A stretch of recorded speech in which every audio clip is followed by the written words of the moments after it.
नरेंद्र मोदी ने नई दिल्ली में अपनी न्यू मुस्लिम नीति बनाई।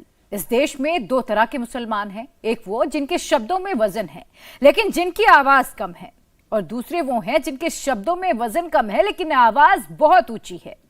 एक तरफ रहीम, कबीर, रसखान, रूमी और अमीर खुसरो का एग्जाम्पल है, तो दूसरी तरफ मौलवी, काजी और मौलाना है जो हर रोज लाउड स्पीकर लगा लेते हैं। हिंदुस्तान के मुसलमानों के सामने चॉइस बेहद क्लियर है। मोदी ने अपना पैगाम दे दिया। क्या मुसलमानों को यह पैगाम कबूल है? इस रिपोर्ट में देखिए। नरेंद्र मोदी ने मुसलमान भाइयों को सीधा, सॉफ्ट और डायरेक्ट मैसेज दे दिया है। दिल्ली की हजरत निजामुद्दीन दरगाह के पास सुंदर नर्सरी में मुसलमान भाइयों के नाम प्रधानमंत्री का प्यार वाला पैगाम कुछ इस तरह डिलीवर हुआ। रमजान का मुबारक महीना भी शुरू होने वाला है। मैं आप सभी को और सभी देशवासियों को रमजान की भी मुबारकबाद देता हूं। ख्वाजा को चाहने वाले मोदी के मुस्लिम मित्रों ने बुलाया तो प्रधानमंत्री फौरन चले आए। दिल्ली में महफिल सजी, कव्वाली हुई, नज्म पढ़े गए और फिर नरेंद्र मोदी ने 20 करोड़ मुसलमान भाइयों को संदेशा दिया। हमारा हिंदुस्तान जन्नत का वो बगीचा है जहां तहजीब का हर रंग फला फूला है। यहां की मिट्टी के मिजाज में ही कुछ खास है। मोदी ने तुष्टीकरण का रूट फॉलो नहीं किया। मोदी ने सिर पर गोल टोपी नहीं पहनी। मोदी ने कट्टरपंथी मुस्लिम नेताओं को अंडर द टेबल कोई गिफ्ट नहीं दिया। मोदी ने मुसलमान भाइयों तक पहुंच बढ़ाने के लिए सॉफ्ट सूफीज्म का रास्ता चुना। सूफी संगीत एक ऐसी साजी विरासत है जिसको हम सब मिलजुल कर जीते आए हैं। हम सब ऐसे ही बड़े हुए हैं। अभी यहां नजरे कृष्णा की जो प्रस्तुति हुई उसमें भी हमारी साजी विरासत की झलक दिखाई देती है। साथियों, जहान खुसरो के इस आयोजन में एक अलग खुशबू है। ये खुशबू हिंदुस्तान की मिट्टी की है।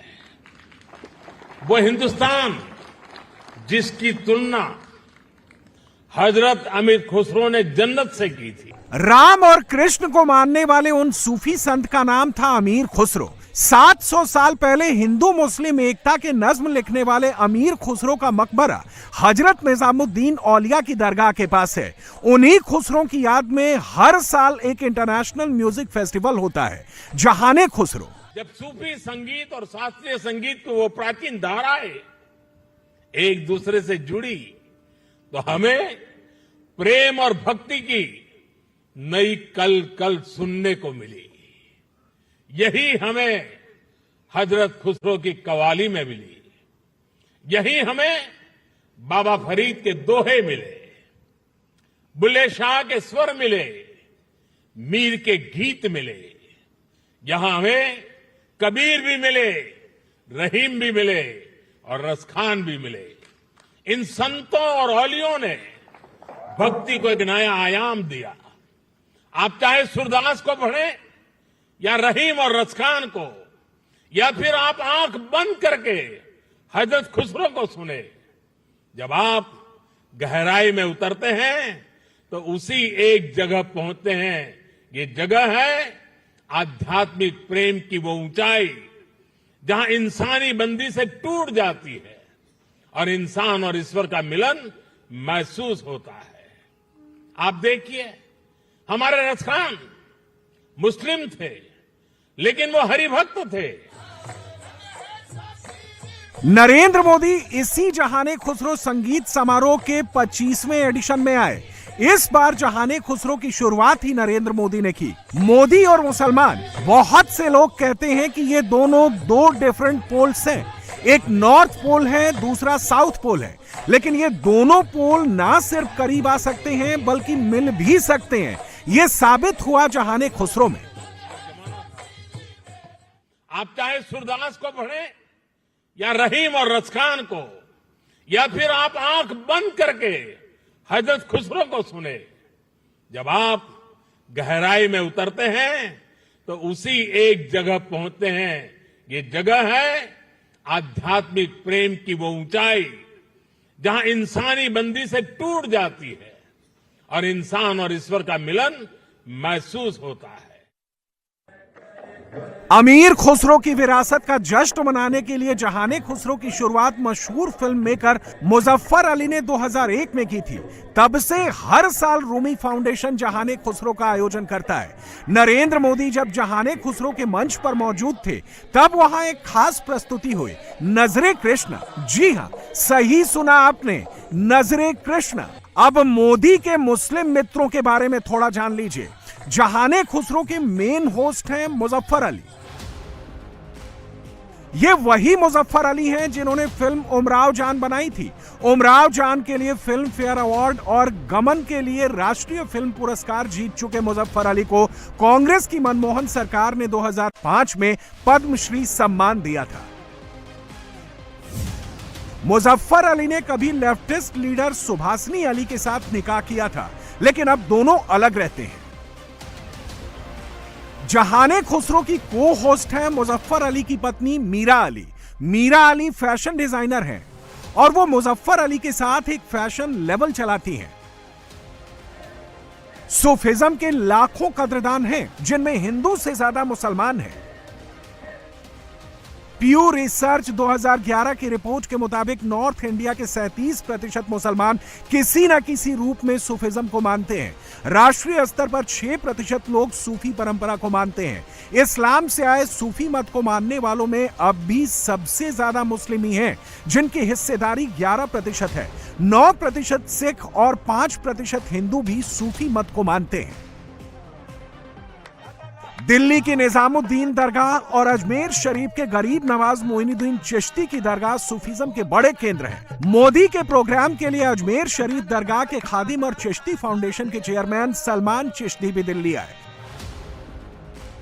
कुछ समय पहले अजमेर शरीफ दरगाह के सर्वे की मांग करते हुए कोर्ट में एक मुकदमा दायर किया गया था। सलमान चिश्ती ने तब बीजेपी का खूब विरोध किया था। मगर बात मोदी की हो तो चिश्ती फाउंडेशन के चेयरमैन सलमान चिश्ती मोदी की तारीफ करते नहीं थकते।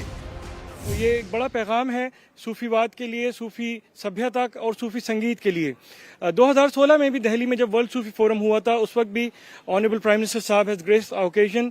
He was the chief guest course for and spoke for more than 40 minutes. 40 minute से ज्यादा उन्होंने सूफी वाद पे और वर्ल्ड सूफी फोरम के जो ओपनिंग पैगाम था, जो इनॉग्रेल सेरेमनी के ऊपर आपने जो पैगाम दिया था, वो पूरी दुनिया में गया था हमारे भारत देश की तरफ से कि हमारे भारत देश में जो आध्यात्मिक सभ्यताएं हैं उसमें सूफीवाद का एक अहम हिस्सा है, अहम किरदार है। और आज भी लोगों के दिलों में जो पैगाम जाता है मोहब्बत का, अमन का, एकता का, वो सूफीवाद और सूफी संगीत से जाता है। नरेंद्र मोदी को लगता है कि सूफी रास्ते पर चलकर कम्युनल टेंशन खत्म किया जा सकता है। मोदी जब गुजरात के मुख्यमंत्री थे तब भी वो सूफी संगीत समारोह कराते थे। वहां घंटों घंटों बैठकर सूफी कव्वालियां सुनते थे। प्रधानमंत्री बनने के बाद से नरेंद्र मोदी हर साल उर्स के मौके पर अजमेर शरीफ में ख्वाजा मोइनुद्दीन चिश्ती की दरगाह पर चढ़ाने के लिए खास चादर भेजते हैं। पीएम मोदी की चादर पहले दिल्ली के निजामुद्दीन दरगाह पर जाती है, उसके बाद दिल्ली के महरौली के हजरत कुतुबुद्दीन बख्तियार काकी की दरगाह पर जाती है, फिर अजमेर में ख्वाजा मोइनुद्दीन चिश्ती की मजार पर चढ़ाई जाती है। सूफी पंथ के कवि कबीर दास की मजार पर सीएम योगी के साथ पीएम मोदी ने दौरा किया था। मोदी के बारे में ये सारी बातें कट्टर मजहबी मुस्लिम नेता अपनी कौम को नहीं बताते, लेकिन मोदी के मुस्लिम मित्रों को सब याद है। शरपसंद लोग देखिए हर दौर में रहे हैं हिंदुस्तान में, दुनिया के हर मुल्क में रहते हैं। अभी भी कुछ ऐसे लोग हैं जो इस मुल्क में चाहते हैं कि शायद कोई नफरत का माहौल पैदा करें, जैसे अजमेर शरीफ को टारगेट बनाया गया। मगर वजीर आजम साहब ने इस बार अपने कैबिनेट मिनिस्टर को भेजा चादर लेके। बड़ी लोगों में खुशी की लहर दौड़ गई कि वजीर आजम ने इस बार कैबिनेट, पहले हजरत महबूब इलाही में आए वो किरण रिजिजू जी, उसके बाद फिर गरीब नवाज में चादर लेके गए। तो लोगों ने बड़ा वेलकम किया कि वजीर आजम ने इस बात को समझा कि मौजूदा हालात में ज़रूरी है ये एक मिनिस्टर की नुमाइंदगी हुकूमत की तरफ से। तो इस हालात में खुद उनका आना तो जाहिर है ये तो बहुत बड़ी जो माइनॉरिटीज़ हैं उनके दिल में बड़ी खुशी पैदा होगी। मोदी और मुसलमानों के बीच दूरियां बढ़ाने के लिए कुछ कौमी लीडर दिन रात 24/7 ओवरटाइम करते हैं।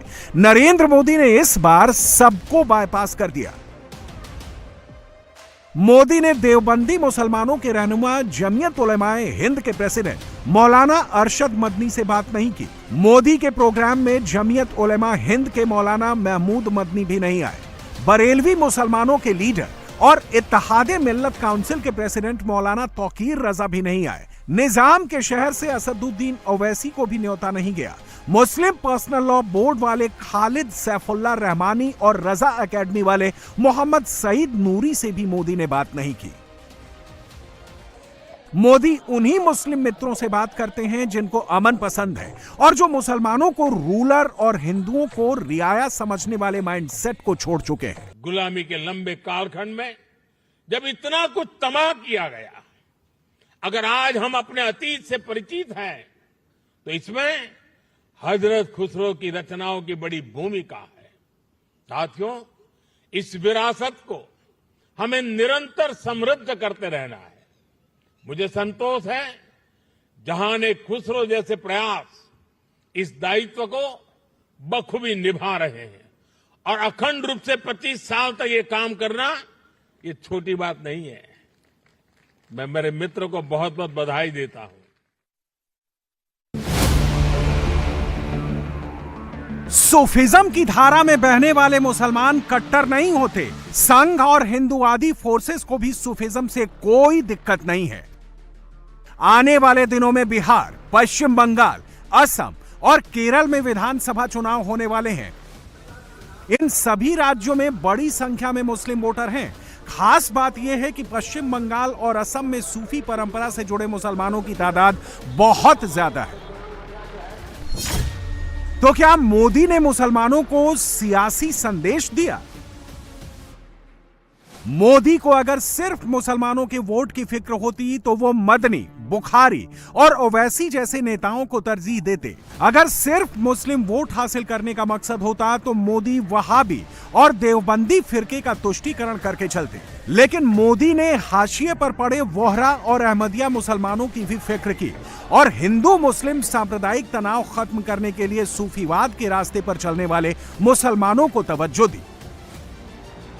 रूमी ने कहा था, शब्दों को ऊंचाई दे, आवाज को नहीं। शब्दों को ऊंचाई दे, आवाज को नहीं, क्योंकि फूल बारिश में पैदा होते हैं, तूफान में नहीं। मोदी की पार्टी को मुस्लिम वोट कम मिलता है। कम मतलब बहुत ही कम। पिछले 6 लोकसभा चुनाव में बीजेपी का मुस्लिम वोट शेयर लगभग कांस्टेंट रहा है। 1999 में 6%, 2004 में 6%, 2009 में 4%, 2014 में 4%, 2019 में 7% और 2024 में 8% मुस्लिम वोट बीजेपी को मिले। बीजेपी को मुसलमानों के 8% वोट भी हर राज्य में नहीं मिलते। 24 के लोकसभा चुनाव में यूपी के केवल 2% मुसलमानों ने कमल के फूल का बटन दबाया, जबकि गुजरात में लगभग 29% मुसलमानों ने बीजेपी को वोट दिया। गुजरात के मुसलमानों ने सबको आजमाया, फिर मोदी पर भरोसा किया। लॉन्ग टर्म वाली पॉलिटिक्स करने वाले मोदी मुसलमानों को करीब लाने का भरसक प्रयास करते हैं, लेकिन वो सिर्फ वोट के तलबगार नहीं है। प्रधानमंत्री की ये तस्वीरें दिल्ली की सरहद तक नहीं रुकेंगी। जहाने खुसरो का ये वीडियो देश के हर मुस्लिम मोहल्ले तक पहुंचेगा। ये वीडियो हर मुसलमान के मोबाइल इनबॉक्स में जाएगा। वीडियो चाहे 15 सेकंड का हो, 30 सेकंड का हो, 1 मिनट का हो या 3 मिनट का हो, ये वीडियो हिंदुस्तान के 20 करोड़ मुसलमान देखेंगे जरूर। मोदी मुसलमानों पर भरोसा कर रहे हैं। अब बारी मुसलमानों की है।